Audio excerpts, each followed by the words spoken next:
শুরুতেই নজর রাখবো বীরভূমের দিকে, যেখানে অব্যাহত রয়েছে শাসক দলের কোন্দল। অনুব্রত এবং কাজল ওগালমিদের মধ্যে দ্বন্দ্ব এবং এই দ্বন্দ্ব দীর্ঘদিনের এবং তার ছেলে এবার মৃত্যু। এখনকার কি পরিস্থিতি, পরিবার কি বলছে, যা সবটাই জানবো। মনোরঞ্জন রয়েছেন আমাদের সঙ্গে সরাসরি।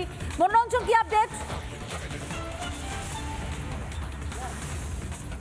দেখো, এখন যেটা জানা যাচ্ছে যে কাটোয়া হাসপাতাল, সেখানেই কিন্তু ময়না তদন্ত হবে এই বুথ সভাপতির। ইতিমধ্যেই তার ছেলেকে নিয়ে যাওয়া হয়েছে কাটোয়াতে। এবং আমি জানবো, প্রতিবেশী রয়েছে, বলছি গতকালের যে ঘটনা কি বলবেন, কেন ঘটনা? এমনটা গতকালের ঘটনা আমাদের অনেক দিন থেকেই ঘটনাটা ঘটাবার চেষ্টা করেছিল, পারে নাই। কালকে আমরা সব বাড়িতে ছিলাম না, ওরা পার্টি অফিস গিয়েছিলো। পার্টি অফিস থেকে বাড়ি আসার পথে রামদা কুরুল লাঠি ঠেঙা নিয়ে ওদিকে ব্যাট ধারক্কা মারে। কারা মারলো?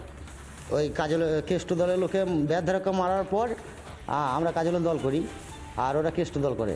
তা মারার পর পটে গিয়ে দেখছি একজনের লাশ পড়ে গেছে আর 4 জন আহত হয়ে পড়ে আছে, গড়াগড়ি দিচ্ছি। এ তো আপনাদের বুথ সভাপতি? হ্যাঁ, বুথ সভাপতি।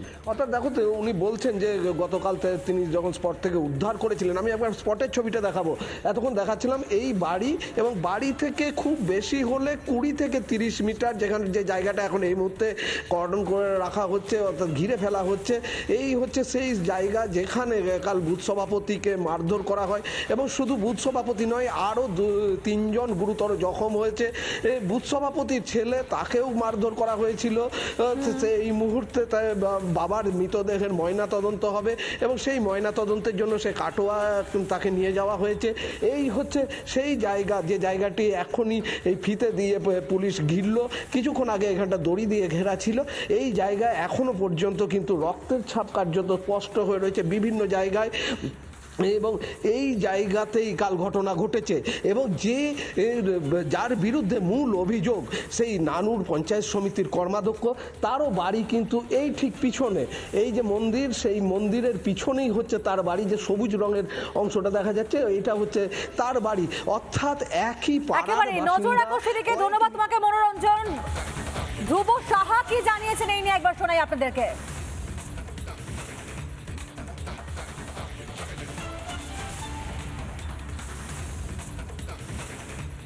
গোষ্ঠী কন্দলে জেরবার তৃণমূল কংগ্রেস। একজন বুথ সভাপতিকে মধ্যযুগীয় বর্বরতার শিকার হতে হয়েছে।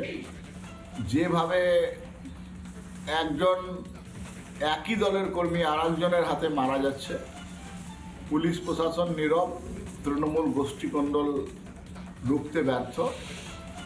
এই তৃণমূল কংগ্রেসের অবিলম্বে বিসর্জন প্রয়োজন। যেখানে তৃণমূলের হাতে তৃণমূলই সুরক্ষিত নয়, এই গণতন্ত্রের লজ্জা।